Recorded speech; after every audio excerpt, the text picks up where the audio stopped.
Hey guys, I'm learning TFT. Happy New Year.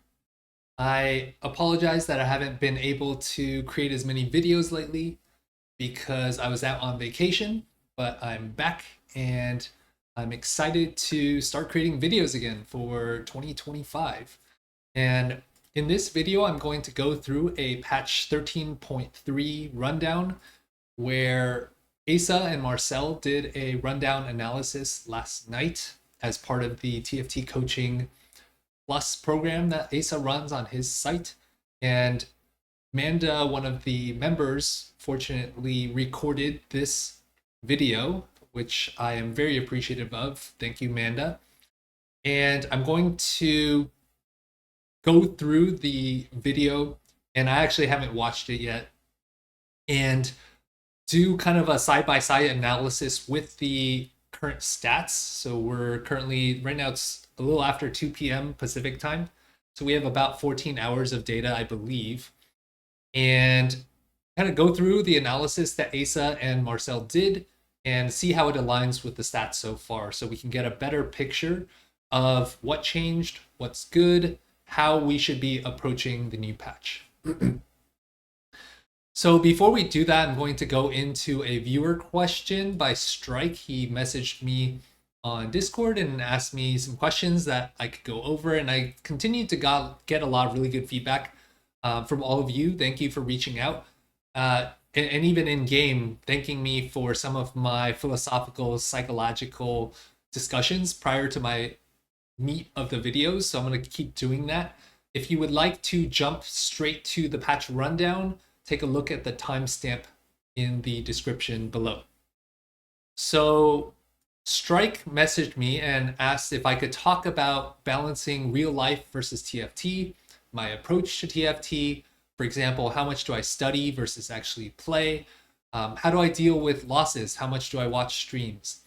And this topic is, I think, very relevant for a lot of people who can't play TFT full time, like pros or top streamers who can do it for a living, or have families and kids that, you have life, you have real life stuff. And one of the things I've struggled with, and I know that Bryce was talking about this when he was talking about retiring from TFT, is this idea of how you can approach the game, understanding the limitations, time restrictions that you have, responsibilities in real life that you have, whether that's financial, whether that's in your relationships, where you can't afford to play as much, watch as much, study as much as some of the other players.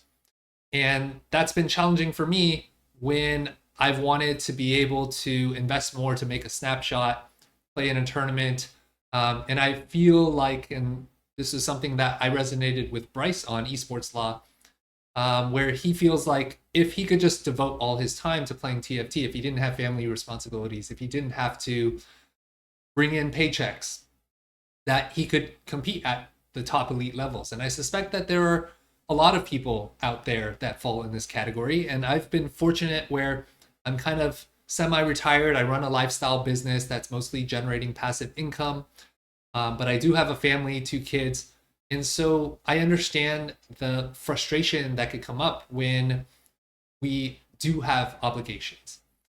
And so one of the ideas I want to talk about is by the philosopher James Carse in his book Finite and Infinite Games, which is actually I would say this is one of my top 3 books of all time that I really enjoyed.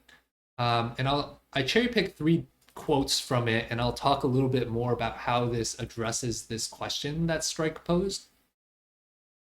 James said, "A finite game is played for the purpose of winning, an infinite game for the purpose of continuing the play."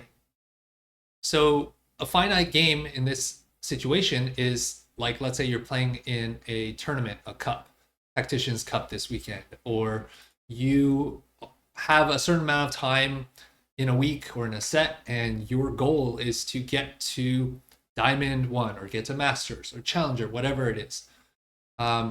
When you are approaching whatever it is that you're doing from a perspective of winning is the primary goal, and that is the meaning and purpose that you derive from the activity. And this doesn't have to be for TFT. This could be for life. Like when I was in my 20s, the purpose of my life was winning in the sense that I wanted to create a billion-dollar company. I wanted to be like Steve Jobs.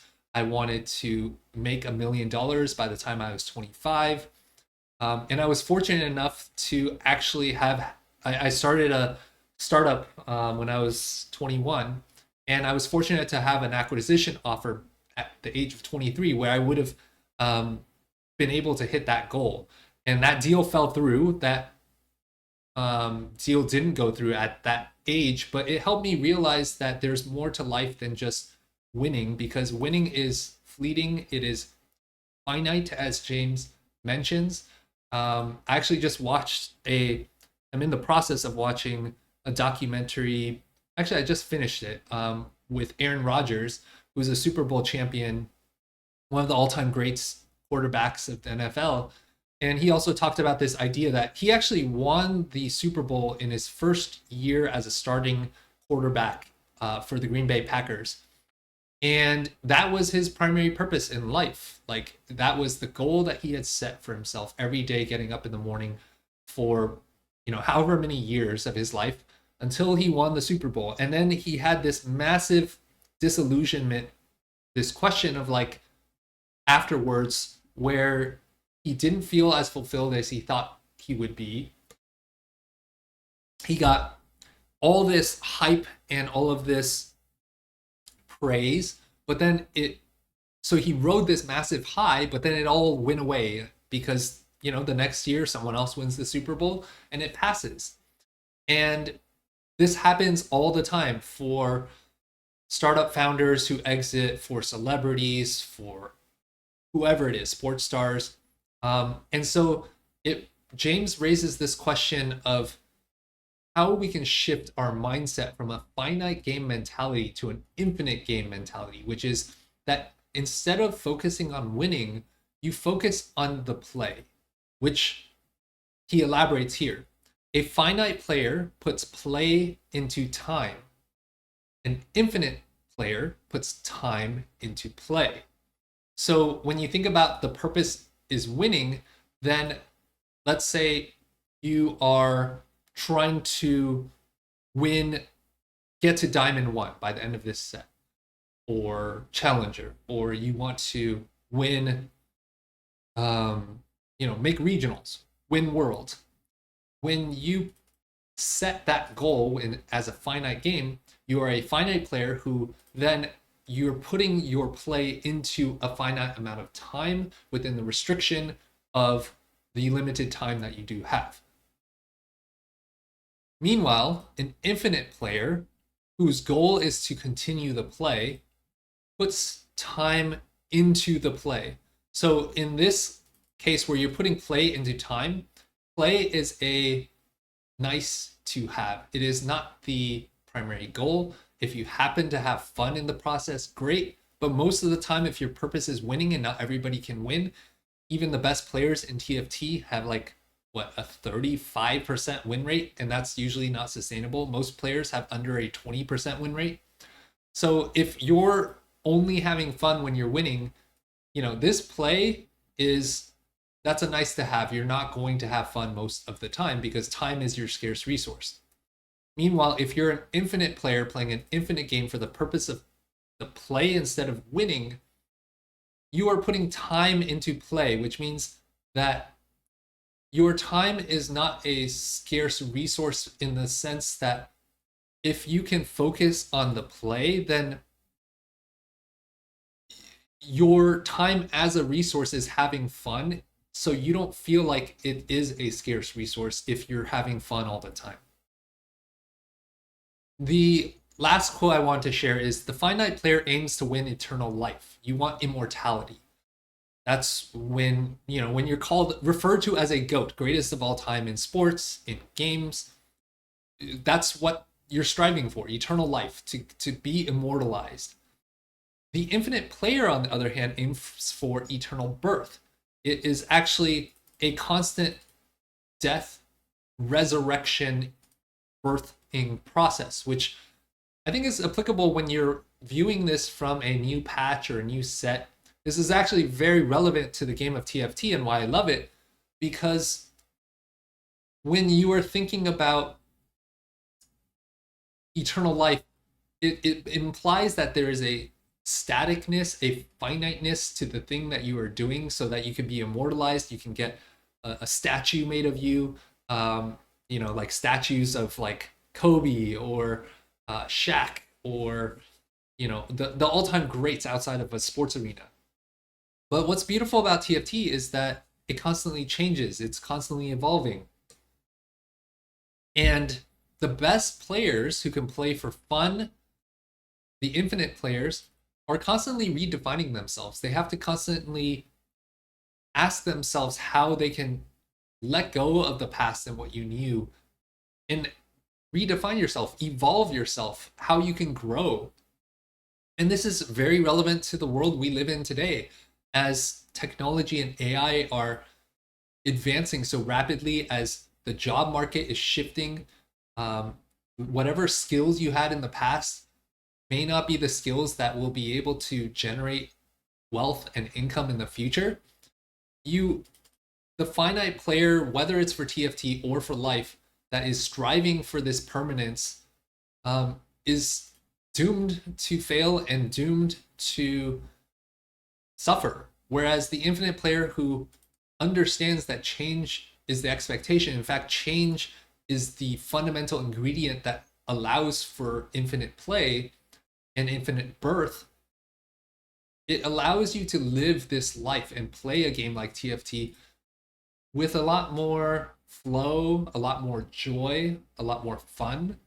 And I think that is a way to approach this question of how to balance real life versus TFT, is instead of viewing the time you have playing TFT as this scarce resource where if you don't win, if you don't hit a certain rank, that you have lost and you have lost your right to immortality. Instead, view each game that you play, each time that you have an opportunity to play TFT, as an opportunity to have fun, to rebirth yourself, to redefine yourself, to find new and interesting ways to play the game, to learn new strategies and tactics and fundamentals and comps. It just makes the game so much more interesting to play and life so much more interesting to live. I posed this question to ChatGPT, and ChatGPT added that a finite player puts play into time. So a finite player views life as a series of games or pursuits with clear boundaries, rules, outcomes like winning, losing, or achieving goals. They see time as a constraint, that you have a limited time frame to accomplish those goals, and your play is confined to the time allowed for that objective. So your play or your ability to have fun is very limited when you have this finite player perspective, because the time is the fundamental ground with which you might have some opportunity for fun and play, but that's not the foundation that you're building your life on. Whereas the infinite player, who the foundation is play, is fun, whose mindset, whose perspective, and the lens through which you look at the world is through one of enjoyment, of seeing life as a beautiful, mysterious, wonderful place to live. And I'm still learning how to do this. And one in which, by the way, having 2 young kids myself, kids, I believe, are born with an infinite player mindset, an infinite game mindset. A child naturally views the world with wonder, with awe, wants to have fun and play. It is the adult, grown-up, practical world that we live in that converts the infinite play of a child into the finite play of an adult. So for a child who puts time into play, because sometimes, so an infinite player sees life itself as the ultimate game, one that doesn't have an end goal, but is instead an ongoing process of exploration, creativity, and evolution. A child definitely views the world this way, unless they have that pounded out of them very early on. Oftentimes I see school as almost an indoctrination method to remove children from an infinite mindset to become finite mindsets. Infinite players use time not as a limit, but as a resource to expand the game, invent new possibilities, and continue playing indefinitely. So going back to this question, balancing real life versus TFT, is viewing the time that you get to play as a way to immerse yourself in more creativity with TFT. And the infinite player prioritizes the experience and continuation of play over winning or achieving fixed goals, embracing uncertainty and adaptability. So this is like the idea of playing flexibly, of experimenting with new lines instead of going with only what you know. And so one of the things that I mentioned is I sometimes feel frustrated with the limited amount of time I have to play TFT. And so the finite perspective on TFT is viewing the game of TFT as solely a competition to achieve rank, especially relative to others. Your time feels constrained because success is tied to outcomes, and losing feels especially bad because you're comparing yourself with others, because your primary goal is winning. The infinite perspective on TFT would be, instead of focusing on rank or comparing yourself to others, prioritize the joy and fun and growth that you experience in the moment right now while you're playing, or even while you're watching this video, while you are learning about the game, whether that's watching VODs, watching a YouTube video, looking at stats, or playing. So less so focused on like, oh, I'm so far behind the rank I want to get to, or oh, I went 8th in that last game and that means I'm further off from my goal. It's viewing each session each moment that you have thinking about TFT as a way to immerse yourself in the creativity and complexity of the game. And that means that success about when you are allocating time to TFT is not so much about what rank you achieve, whether you're winning a tournament, whether you win the next game, but whether you are having fun and engaging fully with the game in that moment. And so the shift becomes not so much, do I have enough time to be the best at this game, but rather making the most of the time that I do have. And so ChatGPT further goes on to say, which is funny because this is an augment, focus on quality over quantity. Set specific small goals for improvement each session and celebrate those wins. If you got an 8th place, but you learned something in the process, that is a small win that you can celebrate. Reframing losing as learning, celebrating the journey, disconnect from comparison, and really immerse yourself in the time that you do have. So that's kind of my response to this. And then secondly, related to kind of how much time studying versus actually playing. And I think this is actually very relevant at the start of a new patch or set. There's another quote by Ralph Koster and Will Wright in their book, The Theory of Fun for Game Design, said that fun is primarily about practicing and learning, not about exercising mastery. And so exercising mastery is much more about a finite game mindset, whereas fun, practicing and learning is more about an infinite game mindset. And so at the very least, when you are thinking about a new patch, it actually makes more sense to approach it from to some extent, you are balancing a finite game within the context of an infinite game. So you want to focus on the practicing and learning and fun more so towards the beginning of a patch. And then you can exercise that mastery more towards the end of a patch. And they also go on to say that the point at which a player chooses to repeatedly play a game they have already mastered completely just because they like to feel powerful is the point at which the game is betraying its own purpose. So this happens when, let's say, a challenger player starts a Smurf account and just wants to noob stomp, right? It's just not that fun anymore. And so the point at which you feel like you have mastered whatever it is that you have done, which oftentimes for most people who don't hit rank 1 on the server means you cap out at a certain rank and you're kind of hard stuck. You can't get higher. That's usually the point where you've mastered whatever it is that you know, the scope and you are not experimenting, you're not practicing, you're not learning anymore outside of your comfort zone. And that is a sign that you have adopted too much of a finite mindset and you're ready to switch from an exploitation finite mindset into an exploration infinite mindset. And so that is the context with which I am trying to shift more specifically on this question of study versus play, especially at the beginning of a new patch, where I want to really be spending much more time studying and watching than actually playing.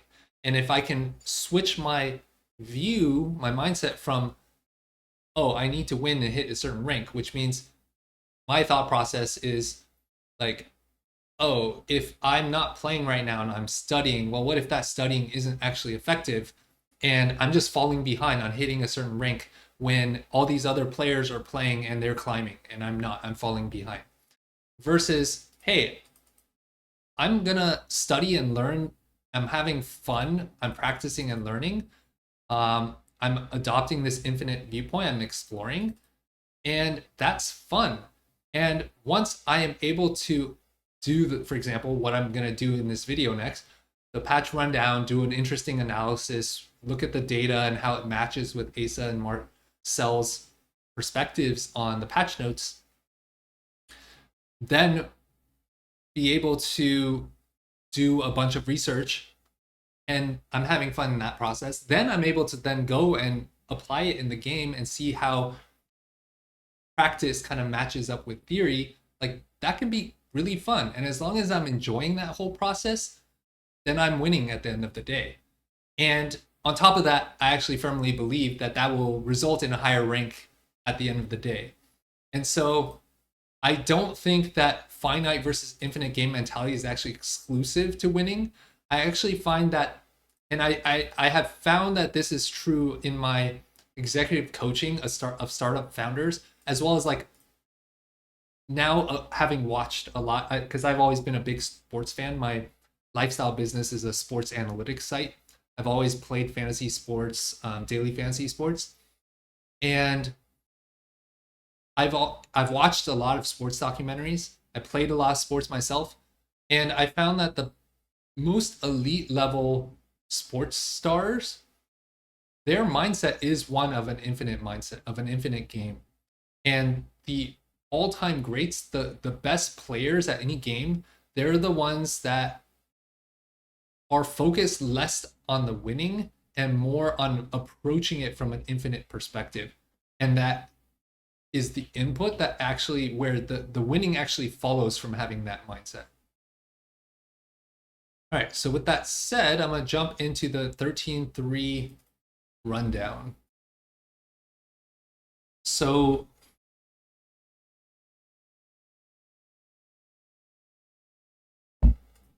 I have a recorded video here. I don't have, Aesah and Marcel didn't have their cams recorded, but they're talking in this video. I have the patch notes copied over here, so I'm going to take notes while they're talking about that. I'm going to also pull up stats here to kind of cross-reference what they're talking about, just to see how much of their hypotheses are kind of playing out. And I can look at kind of patch differences. I believe 15.1 here is the new patch, which is 13.3, and this is the old patch. And before I do that, I want to thank Manda, who is a TFT Coaching Plus member. If you want to learn more, you can check out tftcoaching.com. I want to thank Aesah for giving me permission to share this video. I found his coaching program really valuable. And also part of what motivates me to do these videos is I understand that not everyone can pay for third-party services like this. And so I would like to bring more of the data and analysis and strategy of elite players and make it more accessible for people like you. But I would suggest like checking out TFT coaching. It's I think Aesah's put together a great product here. So I would definitely stand by it. Thanks, Manda. You can follow her at Manda Henderson.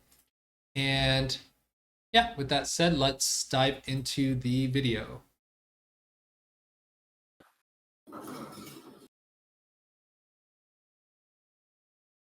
All right, let me. Opening encounter duration lowered. Okay, sure. Stage 3 carousel. This is a little bit better if you're loose streaking, but obviously it's pretty unimpactful. Like I'm not gonna think about this in game, but it is a little better for loose streaking. You're more likely to get the component you want, obviously. Mm-hmm. I'll say it's probably better for comps that like need very specific items, I guess, because like if you miss the component on that carousel, you're kind of screwed. Yeah, like when you're like 8 lost for not a reroll and there's no tier, you're just like, come on, man. Like, yeah. What is this? Okay, 6 artillerist. So this is a 2 emblem trait. It makes sense that this got buffed because I mean I think it was like worse than 6 automata, which is a 1 emblem trait. Automata. I mean this got a really big nerf. At 6. 4 is a little bit. 4 is a small nerf. 2 is unchanged. And 6 is like a pretty big nerf. They buffed the damage, but yeah, it is a massive. The most important thing was the resistance, which is a massive nerf. Like a 10% damage buff and a 30% resistance nerf. Ken Baron, I'm not gonna go through all this, but just yeah, Ken Baron was like way too strong. So it's nerfed a bit. But yeah. Scrap Shield. Scrap was pretty weak last patch just due to Academy players and Emissary players contesting Corki. I think if it was not for that, I think it'd be okay. Either way, buffing Scrap, I mean, makes sense. They also buff Echo, and so I assume this comp is quite a bit better with both those buffs. Yeah. So Scrap got 0.29 better. 9 Scrap got huge buff. Automata got a lot worse. Yeah. It was pretty weak last patch, so hopefully it'll be better. Sorcerer's been buffed a couple times in row now. It's been pretty light. 8 Sork has the huge So this is buff. Yeah, a little bit more. At 8, it's 25 more. At 6, it's 10 more. It's still pretty light, but I mean, it'll just be a little bit better. It's still not something you're probably like excited to play, but if you have the spot for it, it might be your best 20%. option. It's probably not like a play for first comp. Sometimes it's just like your best option to like win as many rounds as you can. One cost. Powder Actually has a this is 26% win win rate. rate. One cost makes sense. They buffed her. It's really small. I think she'll probably still be the weakest one cost. I think. Then kind of other way around, like really strong. So honestly pretty small nerf. I feel like because the damage reduction is only like half of the power of his ability. They also nerfed Renata's shield though, so I feel like this comp's gonna struggle. That's my read at least, given the two nerfs in combination. Oh, I agree. So I put together a preliminary. I'm gonna do probably a separate video on this one with the specific patch impact, but I wanted to talk just at least high level about it. This is 13.3, the new patch, versus 13.2b, which was 14.24b. Basically, last patch versus this patch. And where is Renata? Oh, here. So this diff, AVP got worse by 0.3. It now averages a 4.7. So this was Singed and Renata nerfs. I think this comp is pretty big nerf because this is so basically I've talked about this before, but if anyone hasn't heard it, 5% nerf tends to be like a small nerf, and 10% nerf tends to be like a big nerf. That's kind of like the metric that like I guess I think about things. So this is like a 10% nerf, but it's only on half of his ability. So it's like a small nerf. This is also a 10% nerf, but it's also only on half her ability. Because it's like half her ability is damage and half is shielding. So I would say like they both got like 5% nerfs overall, which is honestly the comp will probably still be good. I think. Mhm. It'll just be like anytime a comp is nerfed, it's just like you need to be a little bit more selective from playing it. It's like before, like let's not talk about this comp specifically. Like let's just say, um, maybe like family. Like you're willing to play family if you have like on like the best patch if you have like 2 violets. On like the worst patch, you would need like 4 violets. It's just yeah, you're just like a little bit more selective. Steb. I mean, this unit was pretty whatever, but this is a pretty big buff. He'll be a lot better early game. Brundle. I mean, both of these bruisers, right? So this bruiser opener is a little bit better. Probably I think makes it makes. the hero augments pretty good too. Oh yeah, true. They both have hero augments. Um, I think this makes sense. The bruiser opener was kind of the worst of the three between Sentinel and Watcher. So they're both buffed. Maybe some more lines out of there. Zyra buffed at 2-star, but nerfed at 1-star. Okay, kind of weird, honestly. Oh, But... no, buffed at both. Buffed at both. Oh, it's buffed at both. Okay, sure. I think that's fine. So Steb seems much better from a hero augment perspective. And probably filter this more with items. But yeah, like BT Archangel 4.4 is like, it's not great. It's not S tier, but it's like probably A tier, like playable in the right spot. And then Brundle.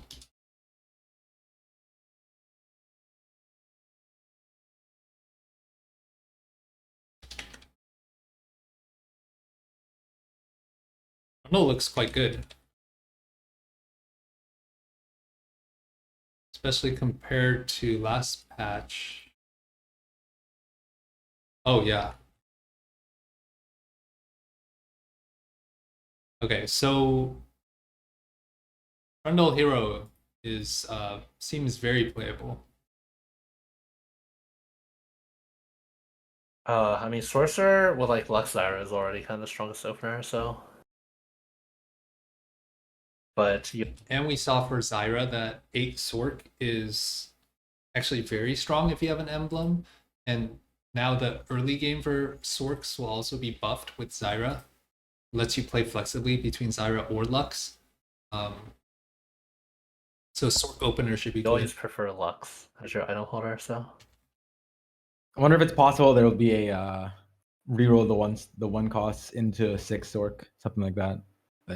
Unclear, but like the Zyra buff, maybe you can reroll Zyra Lux and then just go vertical Sork from there with the vertical Sork trait buff as well. But Yeah, I think the problem with the reroll Sorks is normally like Lux is only single target, and Zyra's like she does do a little bit of like flash damage, but it's not like true AoE. yeah, So it kind of like falls off later, but it might be okay. I remember like Greya was playing a lot of Sentinel Sword on PvE, and eventually yeah, like Aurelia, Zoe, Alawi. yeah. I can see it having a DPS problem. Like the mages from last set, Soraka, Seraphine had like insane AOE, whereas this is all single target for these, or most. It's a lot less AOE, I guess. So I can see that issue. Yeah. 2 costs. So meal. This is like. This is.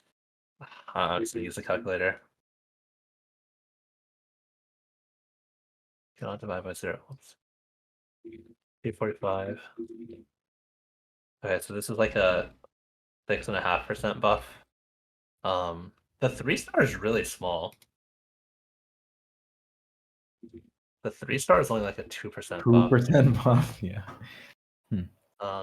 Yeah, I mean, The 3-star got a lot better by 0.3.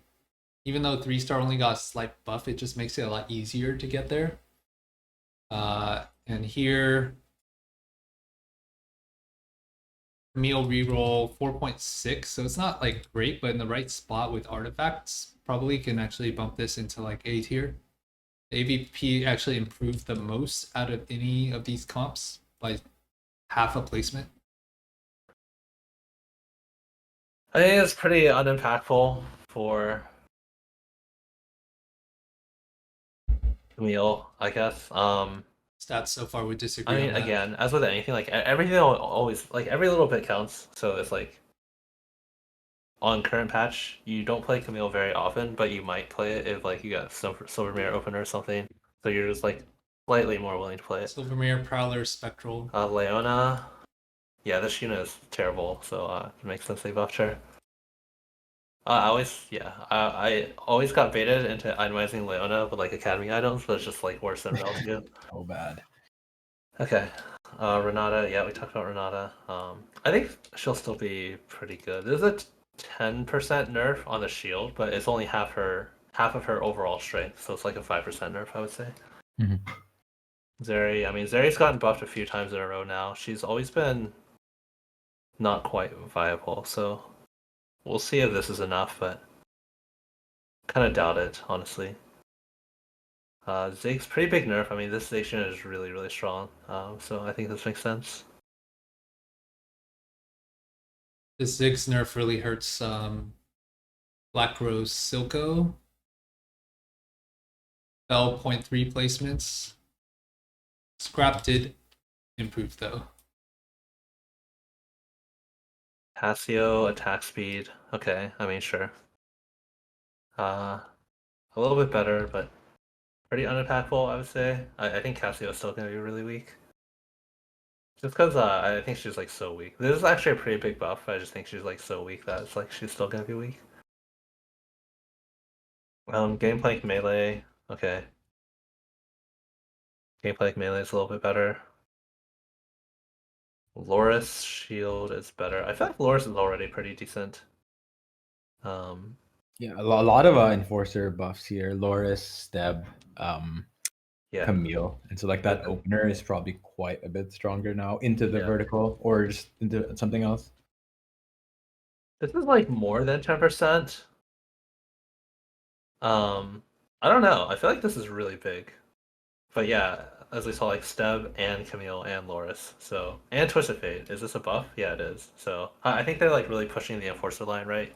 Like so far, every single enforcer unit we've seen except for Maddie, it's out of the 1 cost to 3 cost. There's 5 of them, and 4 of them got buffs. Mm-hmm. Interestingly, TF went down by 0.04 AVP, likely because the Automata Nocturne Quick Striker line got nerfed. And like some, they're like kind of big too. Like the Camille one, not so much, but the other ones are actually pretty big. The Sentinel units also buff, like with them buffing Loris and Leona. Like I feel like Sentinel frontline. You don't typically play Loris in like the fast 8 Sentinel boards, but maybe now there's an option too. I mean, he's good. Like if you have Loris too, it's really good. So with a buff to him and Leona, maybe those lines which are already fine, will be even stronger. Yeah. I'm kind of curious on Rel's star level scaling real fast. Because I guess it's about the same. Yeah, Loris's shield for like 1 star is like almost already as good as his 2 star. But it's because he gains like 80% more HP from 1 to 2 stars, so they don't want the gap to be that big. Smeech, I mean, this makes the Camille line a little bit better. I would say this is like pretty small, honestly. Twisted Fate. This is like 5%, so like pretty small, but again, like as we talk about Enforcer, everything. Echo, I think this is pretty big. I guess the reason I don't think the Smeech one is that big is because Smeech is not like that strong as a primary carry. Because like these changes are like fairly similar. I mean, 60 to 50 is better than 80 to 70, but like Echo, I think is already like Echo's already pretty strong. So like this can definitely push him into like wanting to primary Echo, whereas I feel like this doesn't. I mean, we'll see if someone like figures something out, but I don't feel like this pushes you into want to like primary Smeech. Mm-hmm. Yeah, I think Echo is already pretty solid, and I think it's pretty sizable buff. Elise, range Elise. Okay, sure. I mean, I think this makes sense. I think melee Elise has been a lot better usually. Twitch mana buff. This is pretty big. I mean, Twitch was pretty weak last patch. I think this is like really, really impactful. because a lot of times like your downtime is when he's not ulting, so this is like 6 autos to 4.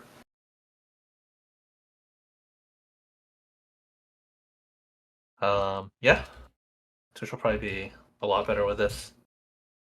They didn't change a lot of the current comps, which is probably fine, honestly. Like I think I've been playing since set 6. I think the patch we just played. By the way, for Twitch, Bruiser Twitch here, aside from Camille, which still doesn't have a great AVP, has the highest AVP diff, and is extremely strong. It seems like Bruiser Twitch, although this does require an emblem, is like the highest, just most consistent way to climb in this patch right now. And both Aesah and Marcel were talking about how a lot of the enforcers were buffed. I think Steb, Loris, TF, at least so far that we've looked at. So enforcer has improved a lot as well. Is unironically like the most balanced patch in terms of the units that like I've ever played since set 6. So they didn't change too much.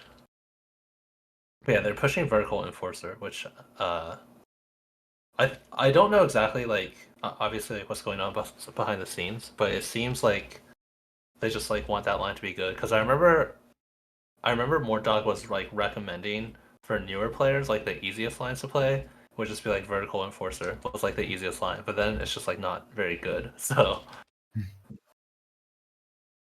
right, 5 costs, allowing to use it. We're making adjustments required you to keep the forge alive. Okay, yeah, that's what I always like feel like it should do intuitively.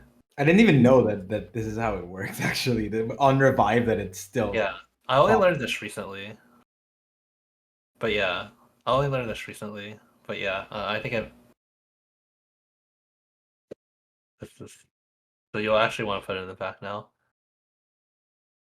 They buffed his melee. I think the range chase was kind of a lot better. So I think melee chase is already like kind of decent. They only buffed his damage though. So it'll only matter if you have like bruiser items on chase. I don't think it'll matter that much if you just have like tank items on this guy. Positioning this guy really matters. I feel like when you get to give downtime to like a key unit in the front line, it actually yeah. a Morg without QSS, for example, like that thing is out of commission for a while. Yeah. Or if you knock away their main tank, it's like super impactful. Yeah. LeBlanc buff. I think LeBlanc is already really good. So just yeah, she's a little bit better now. It also really scales well with AS. If you look at all her items, she loves AS items. So I imagine this is a really big buff to LeBlanc. Yeah. I think the Malzahar. I mean, these are both pretty big, honestly. Mal's already feels kind of okay. Like maybe like a tiny. By the way, Marcel had recently mentioned to me Rageblade on LeBlanc is significantly better than Shojin if you look at the stats here. So attack speed, like even Nashor's red buff, GS, and even, like basically any of the bow items, LeBlanc is really good. Bit weaker than the other 5 costs, but maybe not time, but like weaker than the other 5 costs, but still feels okay. But this is a big buff, so yeah, probably pretty strong now. Yeah.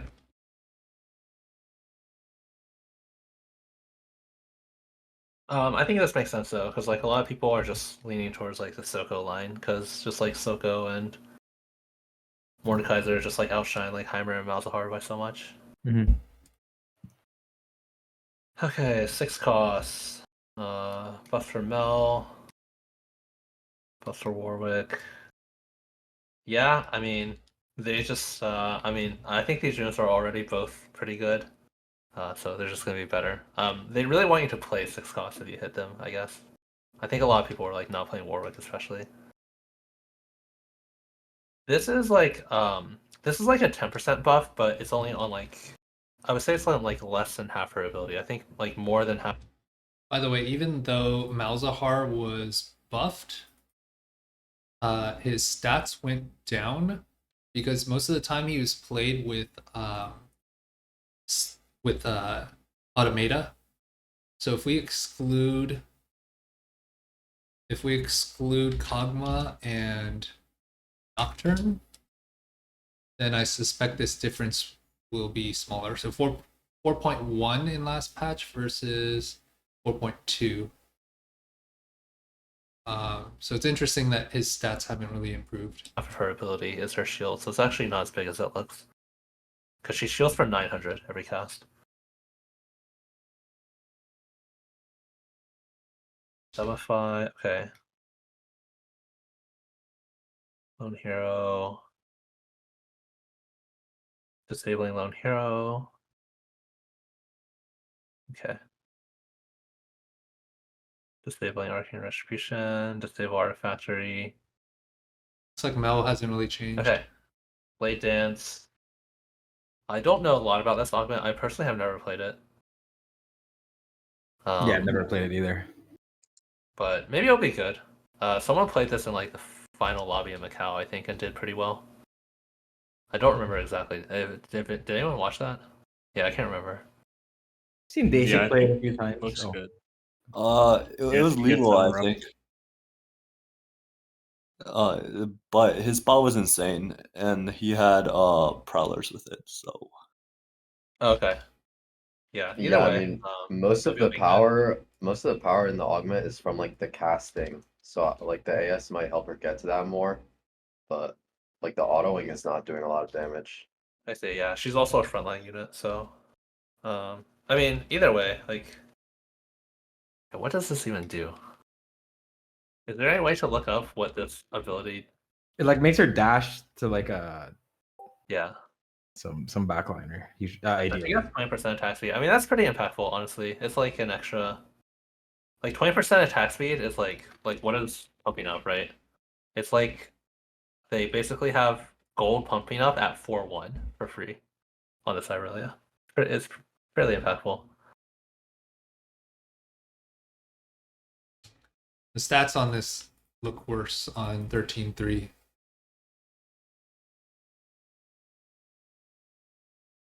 So it seems like it might be gated by an artifact. The sample size here is too small. Okay. Dumbify. I mean, this is pretty big.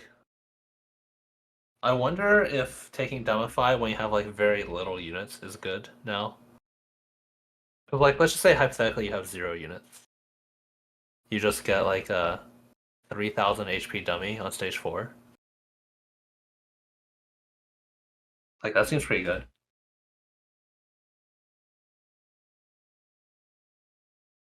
So maybe if like you opened and then you only have like 10 gold total worth of units, this could be worth taking.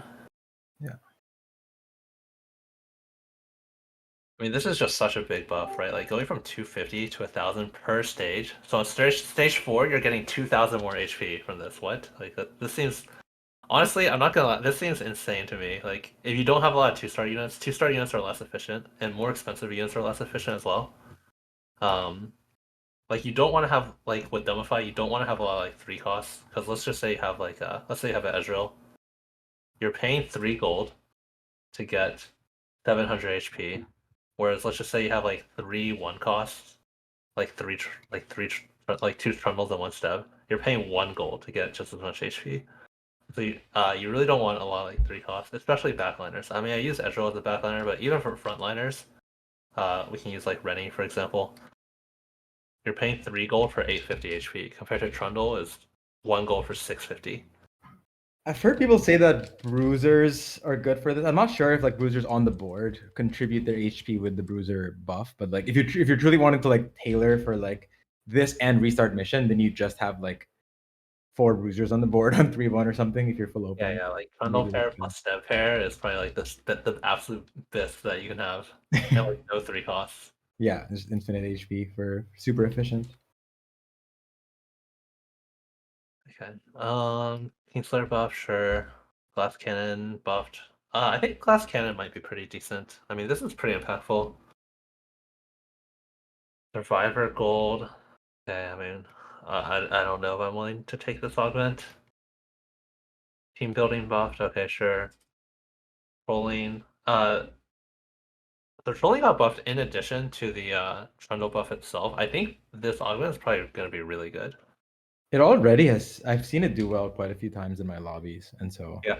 It's just the biggest thing here is if you take forever to get to Elise, then you fall off so hard before your 6 bruiser. But if you get to Elise, it's quite.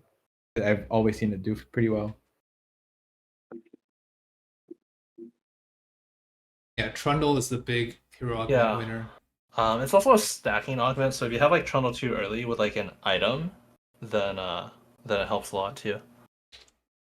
I don't know exactly what it does. I personally have never played this one either. Yeah, just stacking. Yeah, every AD. single time he casts. So if you have like something like Bloodthirster that can kind of make him survive a long time, it can help out a lot.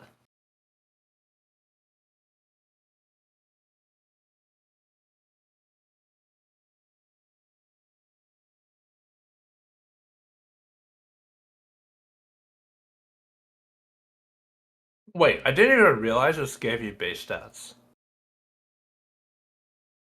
Because like it doesn't tell you this, does it? No, it doesn't. I had- yeah. Yeah, I didn't even realize this was a real thing. Okay. I always thought this augment was completely untakeable because I mean I just didn't know it had base stats. Because the anomaly is usually worth less than an item, up by a little bit. So it's like, imagine your gold augment is gain a giant slayer after waiting 4 rounds, right? That's what I always thought like this is, but it actually, I mean, is this good? It's like a melee item. It's like, yeah, it's like Infinity Force, but worse. I think it's like reasonable in like emissary if you can use this on like a melee unit. Via Aesah, something like that.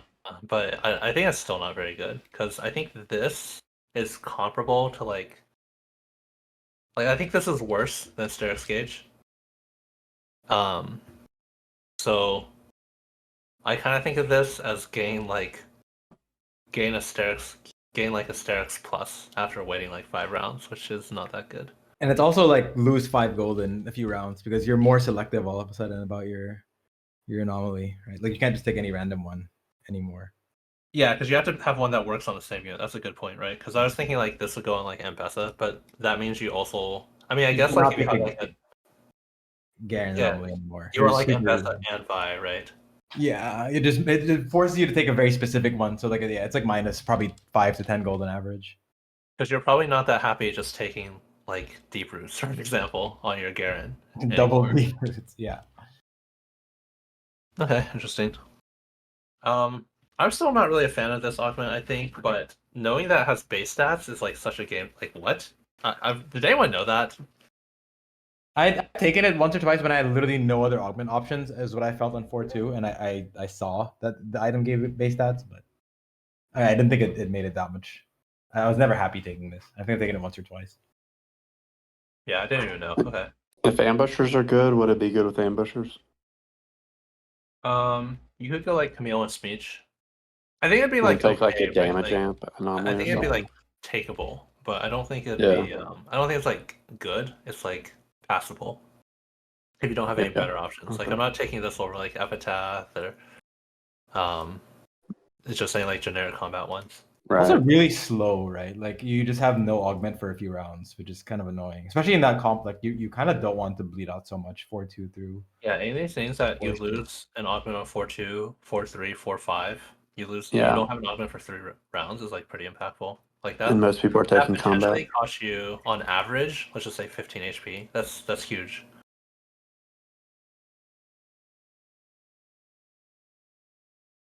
HP is already like half a placement.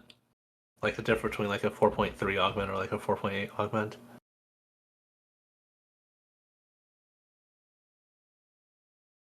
It doesn't seem the reward is worth it. Okay. Clothing facility. I've only found this like decent on Aesah and like nothing else.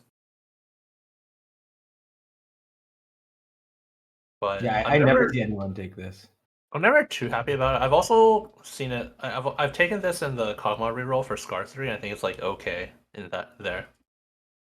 I think it's actually like fairly decent in maybe have Scar 3, but I've seen had it to take taken in it. Automata. I had to take it one game, and I put Corky in there, and it was pretty good actually.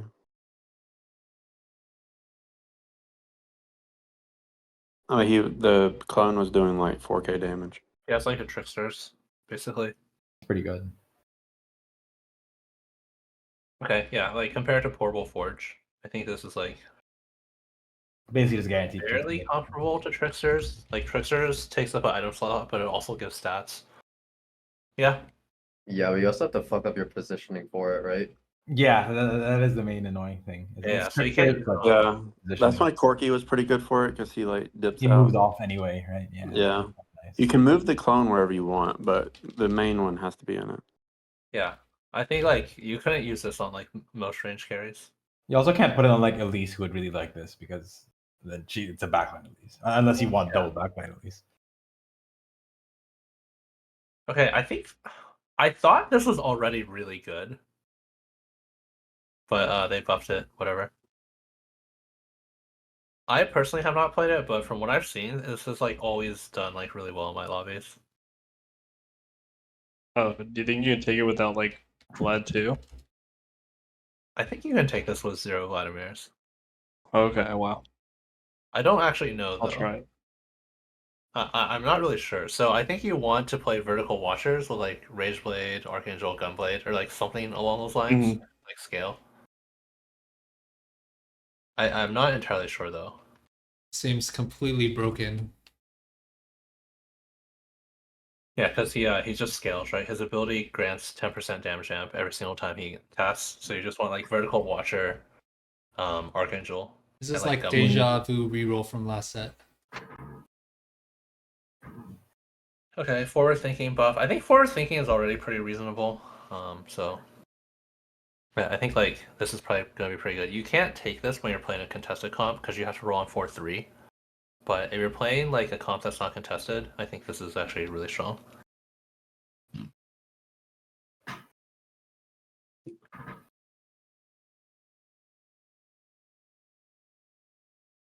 Do you think you try to use it to like fast 9 or just like roll like 80 gold on level 8? Or does it just like kind of depend on your spot? It depends on your spot, but I feel like you would usually roll on 8. But it just depends how much gold you have. Like if you have enough to go 9 with like I would say like 70 gold after leveling, plus like a cheap board. I think like I would just go 9. But there used to be this augment called Blank Slate. I don't know if you guys remember playing with that in set 10. But like if you go 9 with 50 gold, you're probably going to roll to 0 and then not win a single fight ever after that.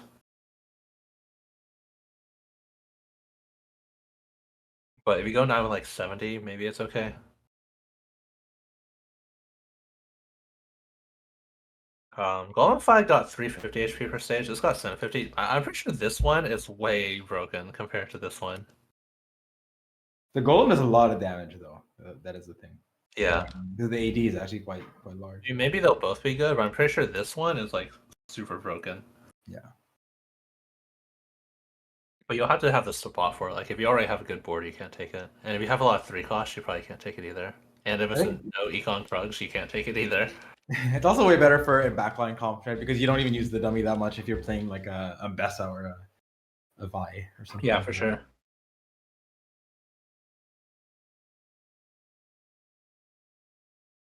sure. Moonlight is a prismatic that makes something a 4-star. I think that's Greater Moonlight. This one is Oh, there's a gold that makes something a 4-star. Okay. something a 3-star, I think. Yeah. Yeah. I think this is a pretty fun augment, so it already has a spot. I don't think this like moves the needle that much. It's kind of like what we were talking about earlier. Like you'll be a little bit more willing to take it, but I feel like it's usually pretty obvious when this is good. And right now it's not good very often. So I'm glad they buffed it. I think it's like a pretty interesting augment.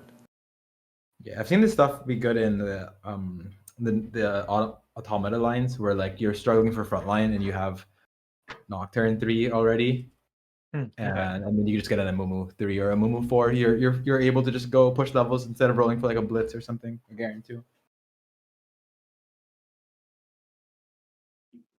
Okay, cool. Yeah, last time I played this was in with Conqueror +1. And I just like Draven 3 pretty or, like Draven. Yeah.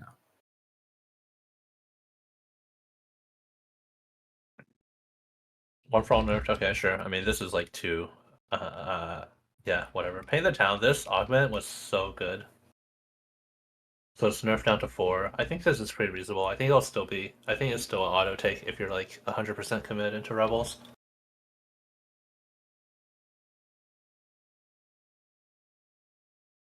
Superstars and one for all nerfed. I'm kind of skeptical of. I mean, these augments are like if you're committed to one cost reroll, they're probably still fine. But like you're a lot less incentivized to take them in order to play one cost reroll. Mhm. Too much value, 2 costs granted. Okay, I mean that's a Violet reroll got knocked down by 0.2 placements, so one for all's not only was the I mean maybe it got knocked down because the augments that are good for Violet got knocked down. pretty big buff. Gain an extra like 4 gold. It's like really impactful 1-2-1.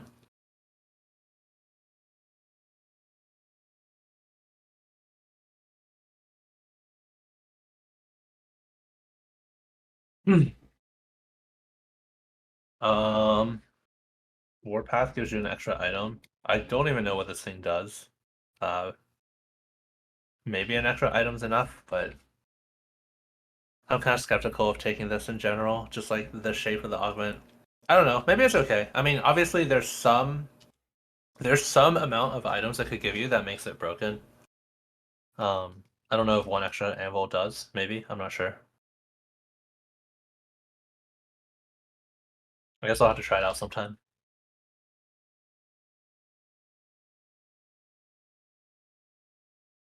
Okay, small nerf here. Doesn't really matter that much. You got 1 less duplicator by 5-1.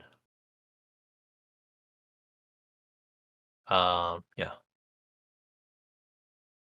Anger issues buffed. Sure. I think this makes sense. This augment was not very playable in almost any scenario. I think you have to be playing like Hogmaw Watcher for this to even be considered. There might be like one other comp, but that's the only thing I can think of right now. Academy Rageblade deal. Oh, interesting. Has anyone tried that? I heard I think I heard someone say that like it's like hidden socks tech. Okay. I can see it. I don't know if it's bait though. Might be playable after Zeri buffs.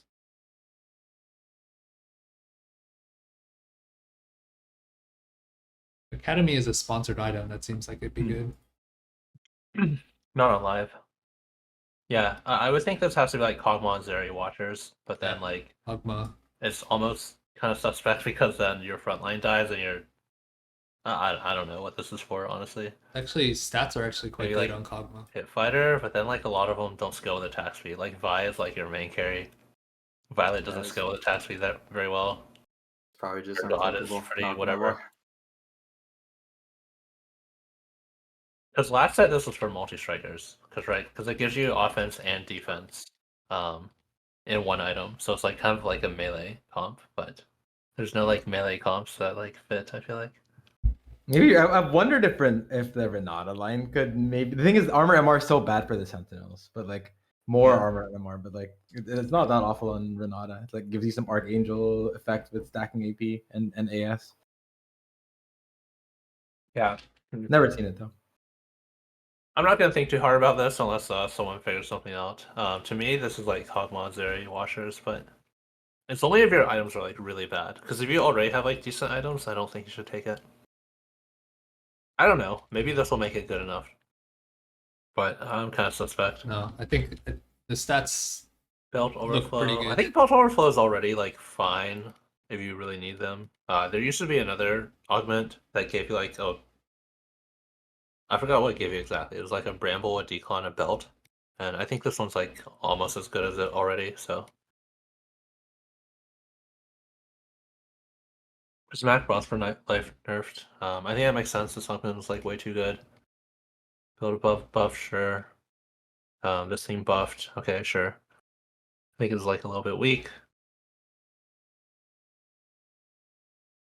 Unexpected, expected unexpectedness.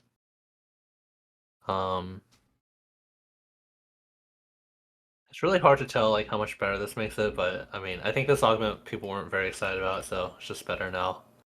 I don't think the tables were ever released on this one, and so it made it very hard for me to ever. I took it a few times in the beginning of the set, mostly even, and then it felt like it was just giving mostly econ.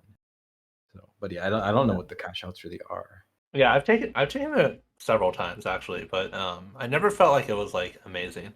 Yeah, I actually searched it up in the Baka Man's channel recently. So if you go there, I don't know how accurate it is, if it's fully accurate, but there is a table wait, where is it? Sorry. Oh, in the okay, Baka cool. Man's channel Yeah. in this server.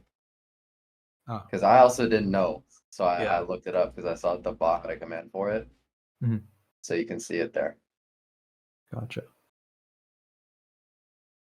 I'm pretty sure Okay, the so table let's is just say- purely like player generated though, not from Riot. It's just data. Yeah. I mean, this is good. Let's just say it gives you 15 gold, 15 gold, and then 20 gold. Just like I think that's like reasonable. Obviously, you can hit some high roll options. That's 50 gold total. I mean, this augment kind of annoys me, honestly. Cause like if you high roll the options, it's actually pretty good. But if you don't, it's like pretty. It's like never like that bad. I think this is something you just take if you don't have like anything else you really want. I think it's like never that bad, but it's like never that good either. Because like the thing you probably want to hit is like Ornav 131, but then it's like you basically just have like Living Forge. Yeah, whatever. I think like you just take it if you don't have anything else you really want. I think it's like not bad, but not like amazing. Was there no nerf to Prismatic Pipeline? I feel like this Prismatic Pipeline augment is the one that's like that I always compare this to. Good. Okay, whatever. Family, got nerfed both ways. I think family is really dominant. I know they bounce around like lower elo some, and family is probably like really easy to play, really dominant. But I think like this is pretty whatever. Like Got I don't nerfed think pretty family hard. crown was like amazing or anything. Yeah, this and the other Flurry, augment, okay. This is one for a all got Zeke's nerfed for augment. They Violet. buffed it, sure. Ghosts of Friends Past got buffed a little bit. Sure. Subscription service buff. I think this augment was so bad. I think it's still probably pretty bad even with 2 extra gold. Like it doesn't even give you enough tempo to win stage 2 a lot of times. Like if you play against someone who has like a radiant item, for example. Yeah.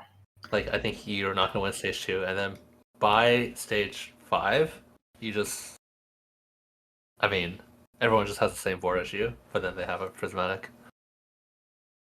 I've thought this one was good in previous. I think last set was when it was first introduced. When you start with 1,000,000 items, because then you can like start the game with a triple itemized 3-item 4 cost. I still think that's the case, but I mean it's very niche in that scenario where it's like portal anvil opener or like 6-component opener or stuff like that. Okay, maybe. I personally really don't like this augment, but I see it picked a lot in my games. Like in NA Challenger, I see it picked all the time, but I personally think it's terrible. But yeah, I don't know. Maybe it's good. Sword Overflow. I mean, this augment is so bad that I'm glad they buffed it. Cause like, how can you use 5 swords?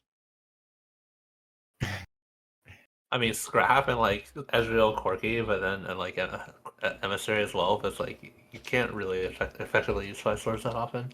Sometimes the violet line, depending on your leftover components, but yeah, it's not often. I mean, I saw Kyun taken on 3-2 yesterday because all the components he got, was nothing he could use for like the emissary line. So he just, filled the swords out with the components he got, and it worked out pretty well. It was either like emissary or Urgot, I think. Yeah, that's true. If you have the spot where you need the swords, I mean, I don't think this changed a lot, right? Like, you either need 5 swords or you don't. You're not gonna be like, 0.5% more attack speed. Yeah. I guess like I've said about everything else, it does move the needle a little bit, but I think it's like pretty irrelevant. Yeah, it doesn't change the logic of when you take it, I think, for sure. Like if you were to take this and like I'm just arbitrarily say like 1 in 60 times you see it, you're maybe gonna take it like 1 in 59 times. I don't know, whatever.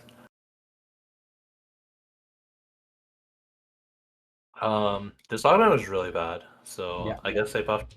This, by the way, all of the augments that create new traits, you can actually look up the stats for. If you just go to stats traits, you can search for the augment name. It. I don't know if it'll be. I don't know if it will be good. Echo did get a buff. I actually took this in the Macau tournament, but this How did it augment- go? Well, I was playing Amateur and I took it because it gave me Echo Pair. But I like regret it later. I didn't even end up playing the Heimer on my final board. So I basically took it for 1 Echo and 4 gold. Okay, Void Swarm buffed. 1 Overflow buffed. Okay, sure. I'm surprised this one got buffed more than this one, but yeah, whatever. Who cares? Pretty similar logic there. Deathblade buff. This is kind of surprising to me. Deathblade is already like so good, but I don't know. Yeah. Deathblade is like the most damage on like almost any unit. The stats really liked it in a lot of units too. Yeah, I'm surprised. It's about just it. really hard to build because it's 2 swords, but on almost any AD unit, it will give you more damage than like almost any other item. Even Shroud, okay, sure. Even Shroud buff, Spark buff, sure. Runon's buff, okay. Yeah, I mean, I think that makes sense. Spark has definitely felt pretty bad. Like I think like if you put Spark on your main front line, it gives you 1 cloak and less than 1 belt in terms of defenses. Oh, I didn't realize that was like, yeah, it actually was one of the very few items that, or maybe the only item that reduces the base stats from the component. No, well, it's not built from a belt. Oh wait, no, you're right. Yeah, but it's like 1 cloak and less than 1 belt. So you're basically like playing a 2. If you have like an Alawi 2 in Rebels and you have a Spark, you're basically 2 item Alawi. I actually think Spark is like one of the most overrated items. Because you'd much rather have a real 3 item tank a lot of times.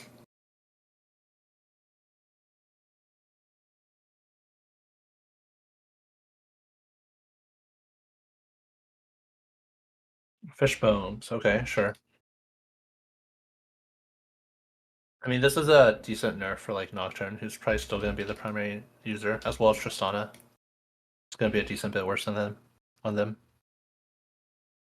Gamblers play, sure. I mean, 10% is pretty big, honestly. Like this could definitely move it from. This 10% makes me want it like a lot less.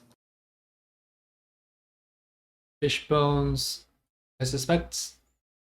There was the automata nerf to the trait, and then all these artifacts really impact. So like fish bones, RFC, really impacts Nocturne reroll. It's still playable, but it lost a good amount of placements. I mean, this is also just like a Nocturne nerf, honestly. And with Kog'Maw reroll. Silver Mirror, sure. I mean, yeah. Actually, Kog'Maw's okay. Yeah, I mean, like, pretty big nerfs for a lot of these, but they're Trench also like coat's really big. a lot better than the other artifacts, though. So it breaks apart earlier, and the clones have less HP. I mean, this is pretty big, but Trenchcoat has been the best artifact in the game for literally like 7 sets now. So, or however long it's been in the game, it's been the best artifact. So, I'm glad they are. I think I read this is a really big nerf. Now with Edge of Night, it's not as good. Maybe it'll still be good. I don't know. Oh, it still is. The fact that it breaks apart like 16% faster. That's 16% less HP, and then the clones also have 5% less each. So it's basically 30% less total HP on the unit, which is like so much. Wait, is that a cutoff point for Eon? At 66, isn't Or Eon like Sterax as 60? well. Yeah. Yeah, you won't proc Eon. on the main. And Sterax, right? Or Yeah. Oh, Yeah, yeah. none of them. Yeah. It's really bad now. I think Oh, it's, this item is dead as hell. Yeah, I it's think it already kills not it. that good without these items. Yeah, it's dead. I'm pretty sure this thing is only takeable with either Sterax, Edge of Night, or Zonias, right? I don't know what I assume Zonia also doesn't proc. Zonia is Isn't it not talking Eon on the main like not even a bad thing? A lot of times you want them to split ASAP. That's true. It is annoying on Ambessa in that sometimes she just won't pop so fast, but it's more so the Sterax, I guess. The Fishbone's still takeable. Yeah, I Trenchcoat, think a not lot of so times like much. you actually don't want the Eon to proc on the main one. Mm. Because you want them to start doing like triple damage ASAP. And then the Yeah, clones it's like much stay alive faster. with their Eons. I mean, to me, like this like pushes it more towards like you need Eon for Trenchcoat now. Like the clones have less HP and Got it. okay, anomalies. I don't even know what the fuck this is. This thing gives you like AP for like your resist. I mean, I've never seen anyone take this like ever, mainly because there's no units that use it.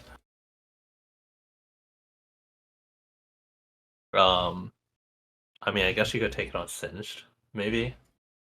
Gold Collector AD nerf stats are actually quite good.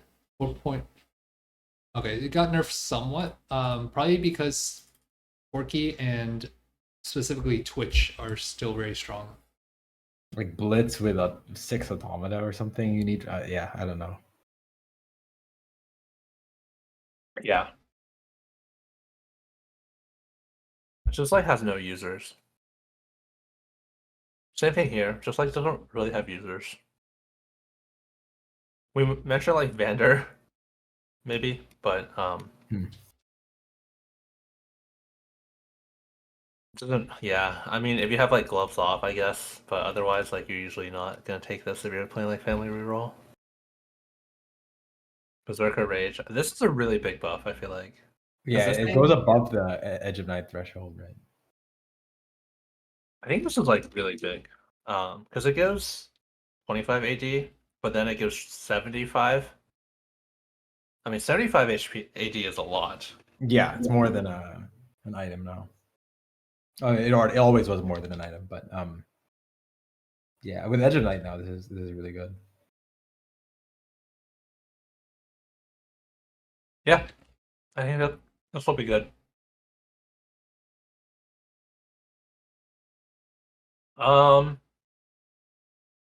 I think this is still unplayable, but they buff this recently. They keep buffing this. I don't know. Seems unplayable to me.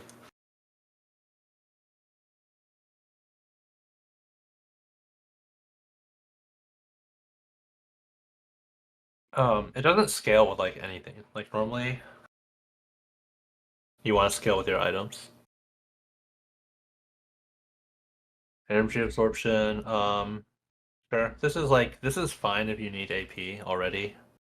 So it's a little bit better. It was never like that good, so it makes sense. Like these are all pretty like whatever, honestly. Like a lot of these anomalies that they're buffing are just like ones you would almost never take, and now they're just like a little bit better. Laser Eyes is like a little bit better. I'm not like thrilled to take it, but you can if you have like an AP melee carry. Who have you taken this on? If anyone, like Rumble? It would have to be like Echo or Rumble, right? Because it has to be a melee carry that has a lot of AP. Yeah. I have heard it's actually like, it does give you anti-heal. I think like the description just says it burns or something, but it actually gives anti-heal as well. So you can't take this. Oh, it's the same with Fireball. I think Fireball also gives Okay, yeah, that's good to know. anti-heal. I've heard someone say they took this on Mad Chemist and it was okay because it like burns their backline. But yeah, I'm not like that excited because it doesn't scale your ability like similar to this. It at least scales with your AP, but it doesn't actually like scale your ability. It's actually pretty good on Akali if you Akali reroll, but that's probably Oh, not I have seen that before. playable Yeah, that's right. Like way in more. this patch, but Oh yeah. Minimes, this is kind of the same thing, right? Like it doesn't scale your ability. like normally you would rather just have an AD augment, something like this to make your ability do more damage. So I mean, this is a pretty big buff. I probably still not that excited about taking it personally, but we'll see. Nothing wasted got nerfed again. I mean, this augment used to be 100. Got 30% nerf to 70. Was still really, really, really good. Pretty big nerf, honestly. It'll probably still be like fine, but you're not like. Yeah, I mean, I'm probably still gonna take this in like Soko or Rebels. Repulsor buff. I think Repulsor is already pretty good. 35% AS is like pretty reasonable. The effect is like pretty whatever. But I think it's just like 40% AS on an anomaly is like very good. Like there's the other one where you have to kill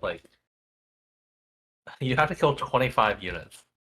And they have to get the last hit too. It's not just assists. So like it breaks even with this. Like I mean I don't like you would basically never break even almost. So like I mean this is not bad. I mean okay, Headhunter is also very very very bad. So like maybe not the best thing to compare it to. But yeah, I think this is already pretty reasonable. Climb time. I don't know a lot about this one. I've taken it before and have not been impressed. Yeah. Ultimate Hero nerf, sure.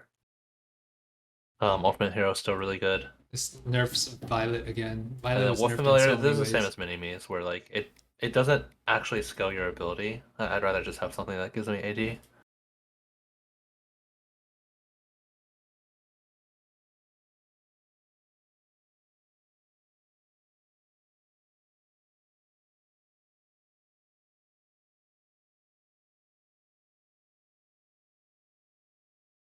Okay, I guess that's it. So I guess the main line difference is Renata's a little bit worse. Enforcer is probably a lot better. Scrap is probably a little bit better. Ambusher is probably a little bit better. Yeah, the Ambusher I feel like is really small, but yeah, it is. And then Sentinel is like a tiny bit better. Yeah, overall I would say like pretty. I think the biggest change is probably like Enforcer. Yeah, But it's not even like 0.3 AVP that buff. big. It's just like the early game. I would suspect loss streaking is also a little bit better because you're less likely to lose to some Cambaran player in like just die Oh, to yeah, them, and then Cambaran. you're also less likely to get your carousels griefed on stage 3. AVP dropped by a lot, win rate dropped by a Yeah, lot. for sure. Still has the highest win rate, I but agree. And then the Bruiser. a I lot think like worse. this is honestly like if I had to pick like the most impactful lines in the entire patch that like are gonna change things, it's probably like these two. I Yeah, think. but the change is what you're wanting to hold early game for sure. Yeah, and then a lot of times that kind of It changes your whole game change the trajectory of your entire game, right? Like for sure, for sure. if you have step 2 Trundle 2 instead of like Aurelia 2 Cinch 2, you might end up playing something else instead of like Academy. Yeah. That probably makes the Twitch line easier to play as well, right? For sure. I was just about to say I can see that for sure. You item hold your Maddie, you can play either Enforcer or Twitch. Yeah, could be like Emissaries also with Vi and Twist of Fate. Could also be like just Mhm. Wait, what was I gonna say? Oh, could just be like Enforcer. Yeah. Okay, all in all, like a lot of text, but like I wouldn't expect the meta to change that much, but you never really know. Like a lot of times, really small changes can change the entire meta. Just like the system is like pretty fragile, basically. To me, it reads like Automata is also like a lot worse. They nerf like all the artifacts. They nerf 6. So like the spat is worse and the artifacts are worse. And if you look without those, Yeah. it's already quite mid. And Yeah. now they nerf those. I'm surprised they didn't nerf Sniper's Focus. Because Sniper's Focus is already better than this, and like I don't think Rapid Fire Cannon is better than Snipers on literally any unit. Yeah. So, it is what it is.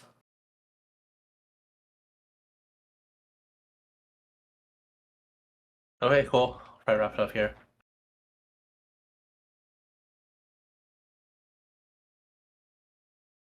Oh, just a quick question if you still have time.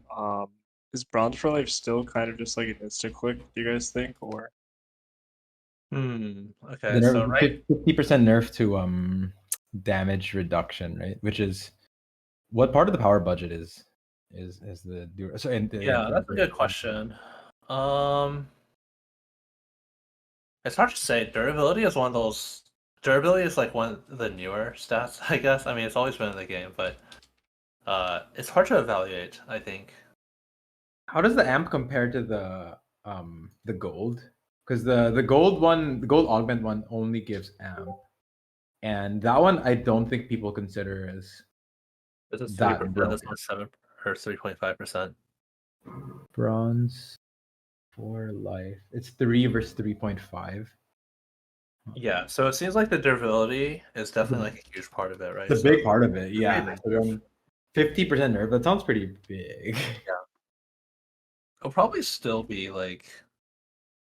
It'll probably still be like good, but not like you're just gonna like you'll just have to be more selective when taking it. It seems like a pretty like decent size nerf. But like it was like very, very, very broken before. So it'll probably still be like it'll probably still be like at least pretty good, I think. Even though it's like a pretty big nerf. thanks. One metric you can think about is a prismatic is usually I mean, let's compare like pumping up, right? So pumping up is 8%, 1%. Prismatic is 12%, 2%. Is there a better thing to compare directly? Bulky buddies, maybe? Bulky buddies? Yeah, sure. So 175 into 330. So I think in general, a prismatic is close to double a gold. Also like buried treasures compared to big grab bag. It's not quite double a gold. I think it's like a little bit less than double a gold. So that basically means because the damage amp is almost the same, like the damage amp we can basically just say is the same. That basically means this is worth about like half-ish of the augment. And then this part got a 33% nerf, so the overall augment got like a 15% nerf, I would say. Which is pretty big, but yeah, it's like very, very broken before, so it'll probably still be good. Oh, Blazing Soul is another thing we can compare. Yeah, it's a little bit like the prismatic is a little bit less than double as this. I guess with power up the augment, if you get a prismatic one, then it's basically that basically argues that a prismatic is worth a silver and a gold. Yeah. Oh yeah. I mean, power up you have to wait, and sometimes you don't know if you're getting a prismatic. Yeah, true. But yeah.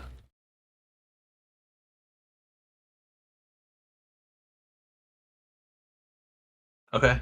Sounds good. Probably wrap it up here then. If anyone has any questions, like feel free to, or just comments, anything you want us to talk about, feel free. Oh, let me read this VC chat. I have not been reading this. Bruiser Twitch better. Yeah, I mean, just having the Trundle 2 step 2. Definitely. Like, Yeah. I think that's like a really The big opener deal. for Bruiser Twitch is so much stronger now. Like the Trundle stub. And then the Twitch buff itself is also like, I think like very big.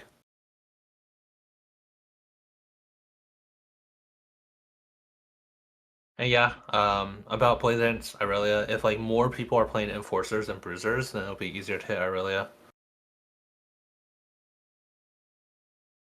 Early patch stats are out. Yeah, I'll probably do like a video, just like the regular TFT coaching videos I make, on like in like a couple days on like just like the early patch read based on data plus like what top players are playing.